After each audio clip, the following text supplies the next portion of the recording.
कहानी है रामपुर गांव की, जहां के मर्द महिलाओं को हमेशा नीचा दिखाने की कोशिश में रहते। अरे अभी तक खाना नहीं आया क्या? मुझे एक और शादी करने की जरूरत है। नहीं जी नहीं, ऐसा मत करना, वरना मैं कहाँ जाऊंगी। खाना लेकर मैं अभी आई जी। गांव की पंचायत में भी फैसले हमेशा औरतों के खिलाफ ही रहते। मैं जो फैसला सुनाता हूँ वो भगवान की आज्ञा होती है। इस लड़के ने अपने मन से शादी करके अच्छा नहीं किया। लड़के को घर भेज दो और इसकी शादी इसकी जाति की किसी लड़के से करवा दो। लेकिन ये लड़के, इसे तो गांव के बाहर निकाल दो।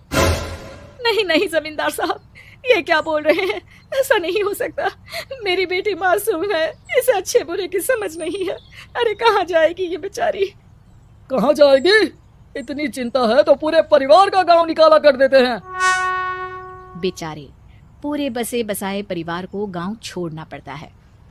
चाहे जो हो, अगर बेटियों को कंट्रोल नहीं कर सकते तो गांव में रहने का कोई मतलब नहीं है। यहाँ औरतों को दब कर रहना होगा। कोई भी अपने हिसाब से कुछ नहीं कर सकता, सब ईश्वर की मर्जी से ही होगा। तभी गांव का एक आदमी दौड़ा दौड़ा आता है। सरपंच साहब, जमींदार साहब, वो कालिया है ना, उसकी बेटी पढ़ने के लिए शहर जा रही है। अच्छा, ये कब हो गया? और कालिया की हिम्मत कैसे हो गई ऐसा करने की? लेकर आओ उसे और उसकी बेटी को। बस फिर क्या था, हाजिर हो जाते हैं कालिया और उसकी बेटी सरपंच के सामने। और कालिया, ये क्या सुनने में आ रहा है? बेटी को इंजीनियर बना रहा है तू? और ये बता, गांव में तो स्कूल नहीं है, फिर कहां से इतनी क्लास पास कर गई तेरी बेटी? राधा, जो कि कालिया की बेटी है, उसे लगता है कि सरपंच उसकी तारीफ कर रहे हैं। सरपंच जी, मैंने ऑनलाइन पढ़ाई की है, डिस्टेंस लर्निंग से। सभी में मैंने अच्छे नंबर पाए हैं, जिसे देखते हुए शहर की इंजीनियरिंग कॉलेज में मुझे स्कॉलरशिप मिली है। वाह जी वाह, क्या होती है ये? पहले तो ये बताओ, फिर आगे की बात करते हैं। पूरा गांव राधा की बात सुन रहा था और राधा बोलती जा रही थी। तो ऐसे मैं फ्री में एक अच्छी शिक्षा लेकर गांव में जो कुछ परेशानियां हैं, जैसे बिजली, पानी और इंटरनेट जैसी समस्याओं के लिए काम करूंगी। मैं गांव को शहर से जोड़ने के लिए पुल का निर्माण करवाने का प्रस्ताव रखूंगी। मुझे पूरी उम्मीद है कि जल्द ही हमारा गांव भी तरक्की की राह पर चल पड़ेगा। राधा की बात सुनकर सारे गांव वाले ताली बजाने लगते हैं। सरपंच को समझ नहीं आता कि वो क्या करे। चुप रह नादान लड़की, गांव के खिलाफ जाने के लिए तुझे गांव से बेदखल कर दिया जाएगा, वो भी पूरे परिवार के साथ। और हाँ, अगर ठीक से गांव में रहना चाहती है तो ये पढ़ाई लिखाई छोड़ दे। हम तेरे लिए गांव का कोई होनहार लड़का देखेंगे। तभी गांव का एक आदमी बोल पड़ता है। अरे नहीं नहीं सरपंच जी, राधा बिटिया जो बता रही है, अगर वैसा हो जाए तो हम लोगों को पैसा कमाने के लिए बाहर नहीं जाना पड़ेगा। हाँ जी, और ना ही कोसों दूर पानी के लिए भटकना पड़ेगा। हमारे बच्चे भी अच्छी पढ़ाई कर सकेंगे और आगे बढ़ेंगे, ना कि हमारी तरह खेती करते बैठेंगे। क्यों गांव वालों, राधा बिटिया का साथ देना चाहिए ना। सरपंच देखता है कि गांव राधा के साथ है तो वो चुप हो जाता है। वो घर आकर अपने सलाहकार से बात करता है, जो बहुत ही चालाक किस्म का इंसान होता है। अरे सरपंच साहब, आपको बहुत ही होशियारी से काम लेना पड़ेगा। एक बार गांव तरक्की कर गया, यहाँ के बालक पढ़ लिए तो कोई ना पूछेगा आपको।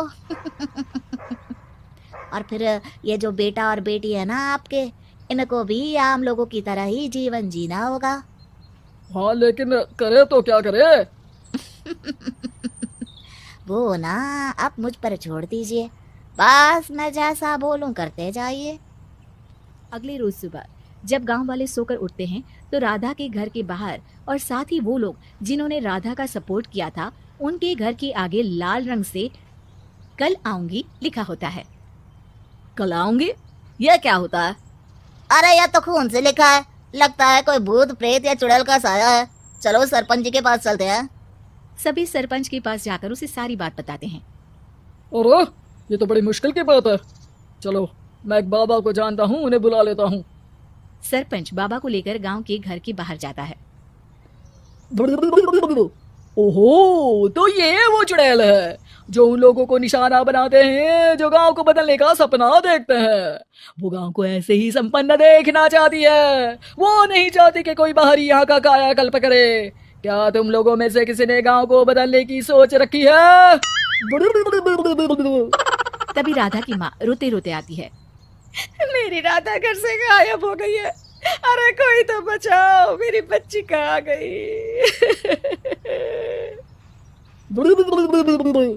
ले गई वो, चुड़ैल तेरी बच्ची को ले गई।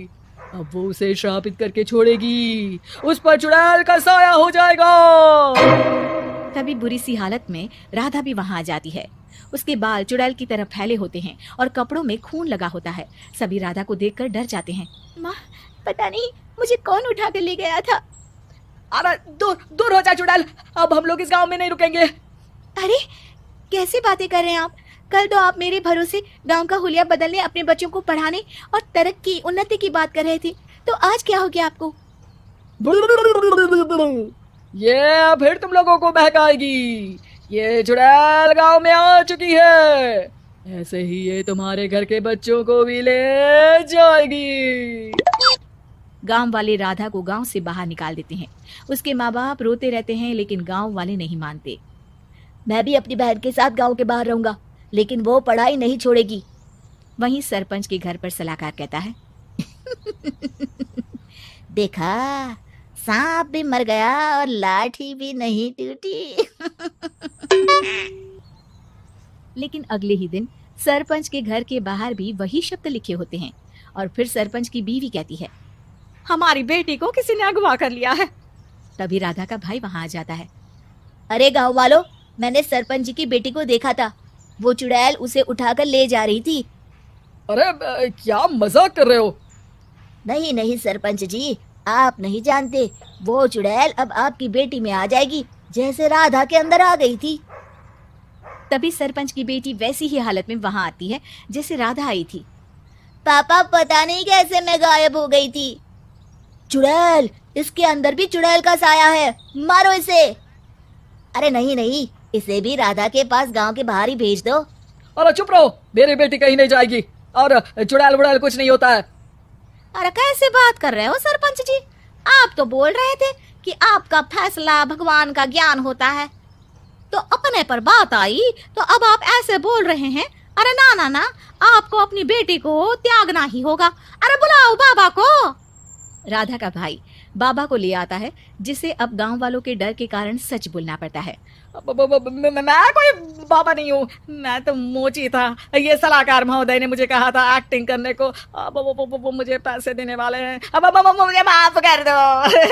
गलती हो गई, मुझे माफ कर दो। तभी वहां राधा आ जाती है। देखा सरपंच जी, जब गांव के बच्चे साक्षर होंगे तो आप जैसे लोगों की चालाकी नहीं चलेगी।